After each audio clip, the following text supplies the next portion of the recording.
Hello, and welcome to this session, Keeping It Civil Inside ProjectWise Civil Infrastructure Validation Rules. My name is Rob Riley, Application Engineer on the ProjectWise team at Bentley Systems. And the civil tools fit very nicely into the digital design delivery, where we're validating our designs in digital twins. This is all part of our Go Digital Without Starting Over strategy. Now let's take a look at the agenda. We're going to see how we can use the civil tools within design reviews to do things like creating profiles, perpendicular cross-sections, and two-point cross-sections. We'll also see how we can use the drive tool to do drive simulations. We'll look at different types of quantity reports, how we can do station offsets, point analysis, and vertical clearances. And we'll wrap up with a Q&A session. Here we're going to look at an example of how we can use the profile tool to provide a dynamic slice along a reference line through the 3D model to allow detailed analysis for greater insight into the model. To find the profile tool, we'll go to the default front stage on the main toolbar. We'll open the Civil Tools icon and select the profile icon. Profile selection can be made by two modes, alignment and element. The graphics for the alignments will be automatically highlighted to aid in selection of the element. So now we simply select the alignment from the pull-down, and the profile will be populated. Note, the alignments are only available when the civil schema is present. As we saw, a name selection is available using the Identify option, where the named list of alignments is presented to select from. The Fit View option can be used for larger models, limiting the list of alignments in the current view. Once an alignment or element is selected, a new view will be opened and resized when docked or undocked. The view can be pinned, opened, and closed using the icons on the top right of the view frame. As you can see, the Undock dialog box can be positioned and resized within the view.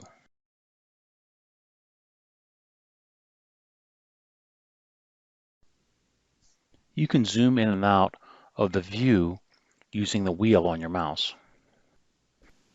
You can also pan the screen by choosing the Pan tool and then panning around the view. The vertical axis view designators provide the elevation range for the current vertical exaggeration in the current model units. The horizontal axis view designators provides the station range alignment or the length range element in the current model units. Selecting the profile provides dynamic tracking for the current elevation and station length. Both are displayed inside the axis in line with the tracking lines. While tracking in the profile, the plan also provides location tracking.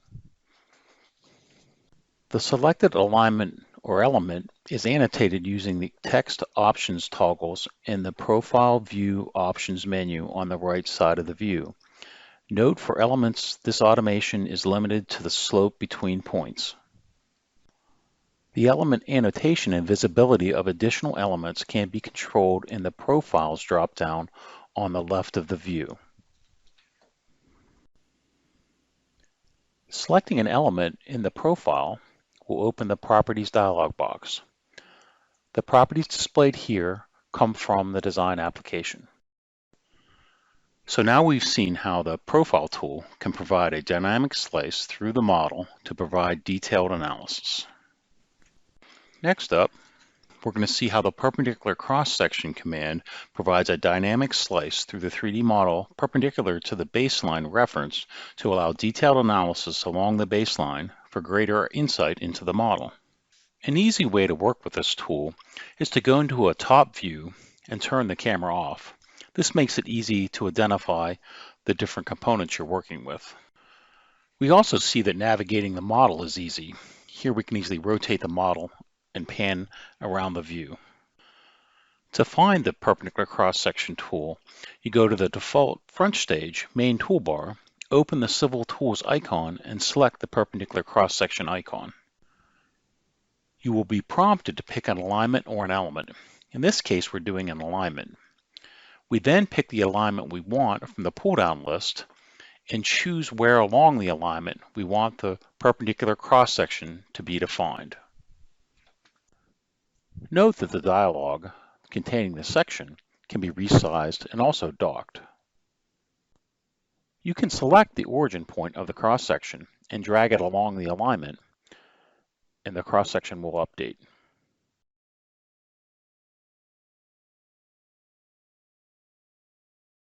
When the alignment option is selected, the alignments are highlighted. The alignments will only display as a result of having the civil schema present. As we've seen, the alignments option has a pull-down that will let us select the alignment we'd like to work with. The Fit View option can be used for larger models, limiting the list of those contained in the current view. You can also create a perpendicular cross-section by selecting a 3D linear element. Select the perpendicular cross-section tool, choose Element, and then choose the linear element that you would like to create the cross-section based on. You then define the width for the section, and the section will be displayed. By selecting the pin icon in the upper right of the section dialog, the dialog box will be unpinned and then can be moved around the screen as well as being able to be resized. You can also pan the view so you can get a good view of the bridge and plan as well as the section. Select the Send to Panel tool in the upper right corner of the section dialog to send the dialog back to the panel.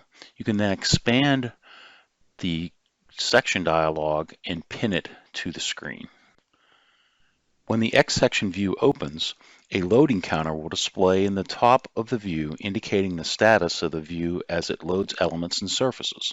For detailed sections with multiple surfaces, it may be possible to view the graphics while loading. The X section view can be zoomed in and out using the mouse wheel, and panning is achieved by depressing the mouse wheel and panning around the screen. You can also use the pan tool from the main viewing toolbox to pan as well. Vertical exaggeration is applied by the View Control tool. The vertical axis view decorators provides the elevation range for the current vertical exaggeration in the current model units. The horizontal axis view decorators provides the offset range for the reference element alignment in the current model units. Using the navigation options, you have the ability to navigate up and down the alignment based on set intervals. Here we can change the interval from 20 to 40 and then continue to navigate down the alignment. There is also an option to navigate to the end of the alignment. Measurements can be applied to a section view between horizontal and vertical anchor points. To place a horizontal measurement, we select the tool, snap to the first point, snap to the second point, and then choose a height for the measurement. The vertical measurement tool works in a similar fashion. Select 2 points and then how far you want the dimension line to be from the object. Now we've seen how the perpendicular cross-section tool can be used to create a section and how that section can be dimensioned and analyzed. Now we're going to see how the 2-point cross-section command provides a dynamic slice through the 3D model to allow detailed localized analysis for greater insight into the model. The easiest way to use this tool is from a top view with the camera turned off. In order to find the tool, go to the default front stage and choose the civil front stage. Then from the toolbox, choose the 2-point cross-section tool. You will be prompted to pick 2 points in plan to define the location of the section. Once both location points are defined, a new view will be opened that can be resized when docked or undocked. When the dialog opens, a loading counter will display on the top of the view indicating the status of the view as it loads elements and surfaces. For detailed sections with multiple surfaces, it may be possible to view the graphics as they are loading. By selecting the Pin Unpin tool in the upper right corner of the dialog, you can unpin the dialog. The dialog can also be resized by selecting either corner at the bottom of the dialog. Here we use the Pan tool in the plan view to move the view over so we can see the section in plan in context. You can zoom in and out in the X section by using the roller bar on your mouse. You can also hold the roller bar down and pan around the view. Another option to pan is to choose the Pan tool from the main viewing toolbox and pan around the view as well. There's an X section view option, which allows elements that are in section that are a single point to be made larger so they can be more easily identified in the view. Here you can see the blue and orange alignments in section. When a section is cut, the plan view shows the cutting plane with grab handles for the points. You can grab the grab handle at either end of the section, drag it to anywhere that you would like, and the section will update. You can also grab the section by its center point, select it, and move it anywhere within the model. So here we're going to zoom out and then zoom in so we can see the building that's contained in the model. We'll move the section and align it with the building as well as the roadway. Measurements can be applied to the section view horizontally between anchor points or vertically between anchor points. You simply select the first point, a second point, and then drag up and down for the height of the dimension. On the vertical dimension, you do the same, except for you drag out. Capturing 2D areas in the section is also very simple. You simply select within one of the elements, you will get an area indicated. We've seen how the two-point cross-section tool can be used to define a section by 2 points anywhere in the design, and then how those points can be modified to show different portions of the design in this section. We'll see how the drive command provides simple driver's eye views through the model relative to reference geometry with user-defined offsets and a surface mesh. They can be animated at a user-defined speed and help validate simple line-of-sight model integrity. To find the command, we're going to go to the Civil Front stage in the main toolbar and select the drive icon. The command requires linear geometry where the mode is set to alignment, which is the default.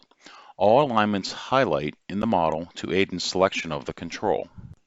You can choose the alignment from the pull-down or by selecting it on the screen. As you can see, we've been rotated to the beginning of the alignment and the drive controller is displayed. The play button allows you to start and stop the drive animation. There is a location slider. This provides the current station along the reference alignment, start and end, and distance along the linear geometry. The mini-map option is a dockable view that provides a top-down overview that tracks the eye location in the direction of travel. Note, where targets are defined, these are also shown in the mini-map in the selected color. The reverse direction option allows you to travel in the opposite direction down the alignment. Simply select the tool and you will flip to the opposite direction. When we select options, we can change the eye height, speed, and lateral offset. You can adjust the eye height up or down from the baseline. You can also adjust the drive speed. The lateral offset allows you to move the target point either left or right. Inputting a negative number will move left, and a positive number will move right. Targets can be added to the drive command. This is great for doing line of sight to make sure a view is not obstructed. We add a target to the view. We can now define the distance, offset, and height. We can also toggle on and off the target zoom. We'll change the distance to 100 feet, and we now see the target. Now let's do the offset, and we'll push it over 50 feet. All right, that might be a little bit too far, so we'll bring it back. Let's go to 20 feet. And now we'll define the height. Let's start at 15 feet to see how that looks. But actually we want to bring it now down to 2 feet.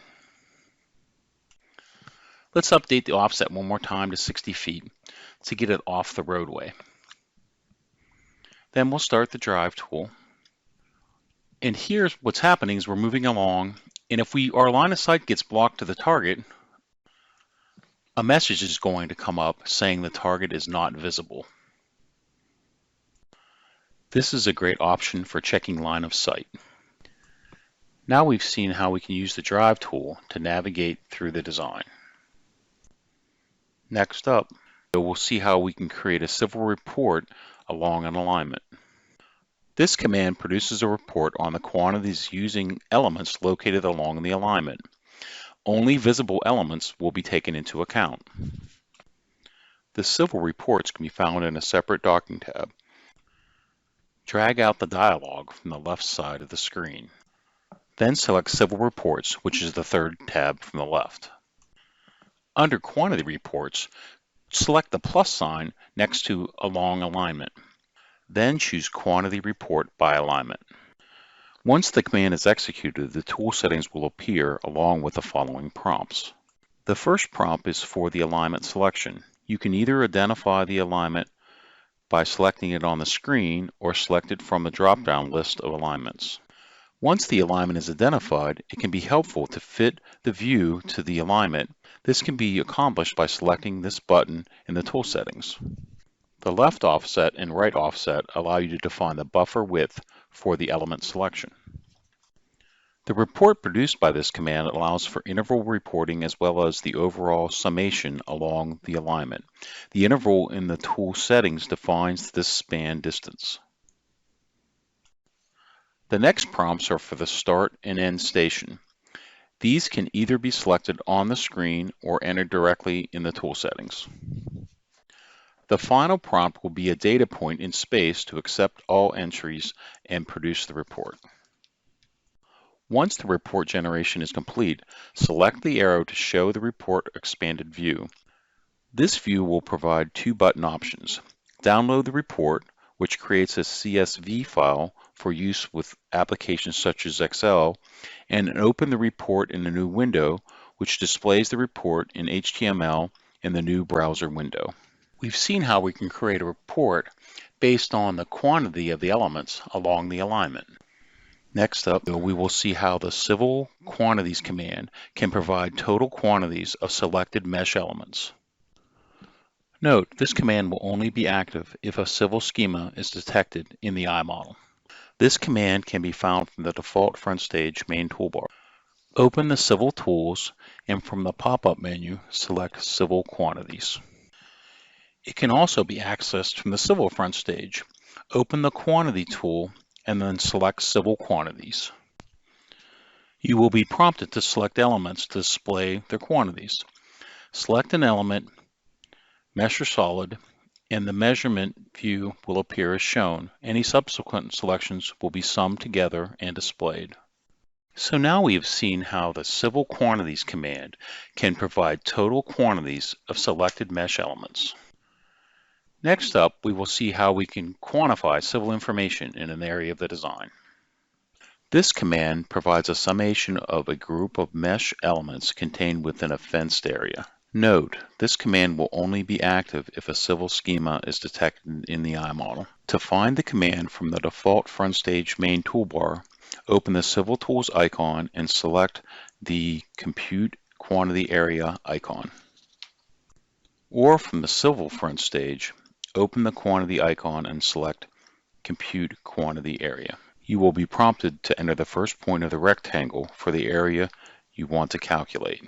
After clicking to begin the placement of the area, you will be prompted to enter the second point. Click again to define the extents of the rectangular area. The summation of all the elements contained in the area are displayed in the right panel under Measurements.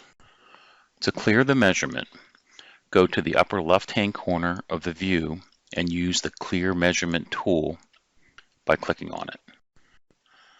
Using the Compute Quantity Area tool, we've seen how we can get the total quantity of mesh elements based on placing a fence to define an area for the elements. Next up, see how the station offset command can provide dynamic measurements perpendicularly from a baseline to a defined point of interest to aid in checks like lateral clearance. You can find the command from the default front stage main toolbar, open the Civil Tools icon and select the station offset icon.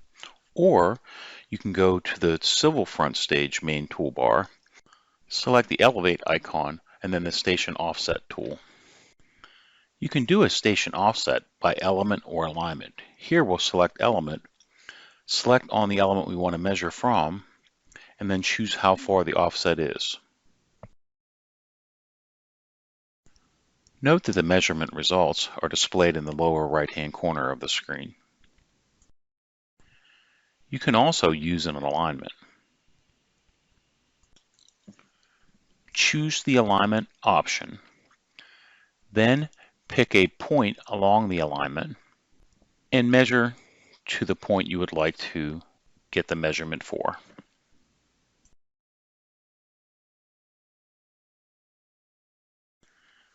We also see that we can measure by 2 points. So we'll select the mode pull down, select between points, and then pick a start point and then a point where we're measuring to. Here we've seen how we can use the station offset tool to do measurements like lateral clearance.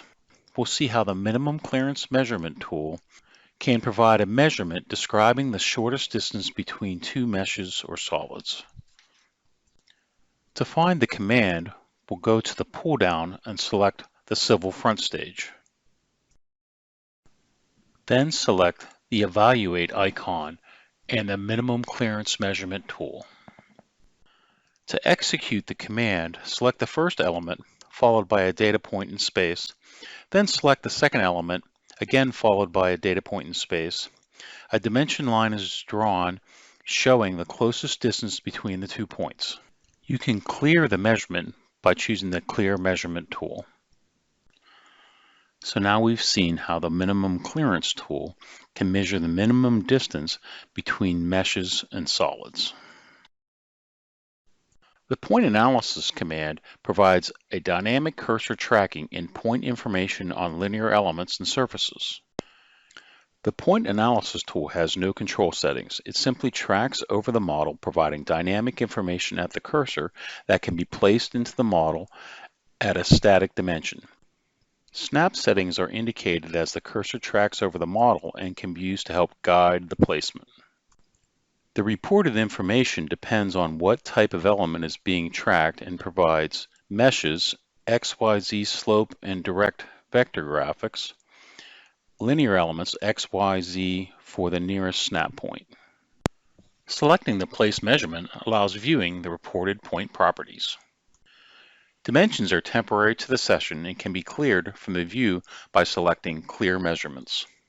Here we've seen how we can use the point analysis command to provide a dynamic cursor tracking and point information on linear elements and surfaces. The taper angle command provides a dynamic angle measurement between two elements from a defined anchor point to a projected intersection. The taper angle tool has no control settings. It simply requires 2 inputs that are prompted in the bottom left of the frame. To find the command, go to the Civil front stage main toolbar and select the Evaluate icon. Then select the Taper Angle tool. Identification of the first element. This provides the normal that is projected onto the second input. Identification of the second element and point. This provides the control point to project onto the first element in the second click. The resulting measurement is the result of taking instantaneous bearings from the 2 points on their elements, extending those as construction lines and presenting the resulting construction triangle in the graphics. Selecting the measurement allows viewing the computed distances from the projected vectors. Dimensions are temporary to the session and can be cleared from the view by selecting from the tool palette the Clear Measurements tool. Here we've seen how the taper angle provides a dynamic angle measurement between 2 elements from a defined anchor point to a projected intersection. The Super Elevation Analysis tool provides a means to independently analyze road corridors for super elevation, cross slopes, stations, and transitions. To find the command, go to the Front Stages pull-down, choose the Civil Front Stage, and then open the left widget panel and select the Civil Design Validation and Analysis tab. And then click the drop-down menu to access the Super Elevation Analysis tool. Super Elevation Analysis functions on the 3D model and is independent of the design application. To begin, click the Add Super Elevation Analysis button, then follow the prompts in the lower left of the screen. Identify the alignment of the corridor you wish to analyze. You may select the alignment from the drop-down menu or by graphically selecting it within the model. Identify top surfaces that you wish to analyze by selecting them within the model. Multiple pavement sections can be selected. After all of the sections have been highlighted, left-click out in space to accept the selections. Identify more road shoulders or miss to accept the highlighted sections as shoulders. Additional shoulders can be included by graphically picking them in the model. The analysis will now be processed. Now let's take a look at how we can review the analysis. The results of the analysis are presented on the screen and within the widget. The results can be navigated within the model or from the widget panel on the left. Selecting a transition within the panel will open an additional window with more detail. After selecting the transition number, you can select the transition link, in this case 1065 to 1086, and you will zoom to that portion of the model. By selecting a station from the panel, you can zoom to that location in the model for a visual review. If needed, a cross-section can be opened directly from the super elevation station within the model. Select the super elevation annotation and move your cursor toward the alignment. A button will appear to open the cross-section at that station. After clicking the Open X section button, a second view will be opened, displaying the cross-section with super elevation slopes and rollover labels. Here we've seen how the Super Elevation Analysis tool provides a means to independently analyze roadway corridors and super elevation cross slopes, stations, and transitions. The Vertical Clearance tool provides a means to measure vertical clearance. Optimally for a bridge over a roadway, but the tool can be used for other means. The tool can be found on the Civil Front Stage. Simply select the Front Stage pull-down and select Civil. You can then drag the dialog out from the left side of the screen. Select the Civil Design and Validation tab from the upper left of the screen. Then from the pull-down list, you can select Vertical Clearance. To add a new vertical clearance, select the Add New Vertical Clearance button from the palette. The form then changes to allow for the name and minimum clearance measurement and two panels which represent travel way elements and the overhead elements. Fill in the name and minimum height. Now select anywhere in the Travel Way Elements pane. This will change the mode to identify selected objects. Select all the elements, meshes, which the tool should use to validate, and then choose Accept. In this example, we selected an individual element. However, you could select multiple elements. We will now change the mode to identify overhead objects. Select one of the bridge beams and note that the overall bridge is selected. If you look at the list of the overhead elements on the left, all of the bridge elements are listed. Note the objects selected will vary based upon the iModel schema and provenance. In some cases, the tool will be able to detect the entire bridge superstructure from a single selection. Once the overhead elements are selected, choose Run and the clearance envelope will be computed. If it is green, then the minimum clearance is met. Otherwise, the envelope will be red. For a refined cross-section visual, select the arrow at the bottom of a dimension in the view and a cross-section tool appears. Select the tool to view the cross-section. This concludes our review of the Vertical Clearance tool. In this session, we've seen how we can use civil tools to validate your design throughout the design review process. Thanks for watching. If you found this video helpful, please give it a like and share it with others. If you want to see more like it, please consider subscribing to this and Bentley's other channels. Thank you, and see you next time.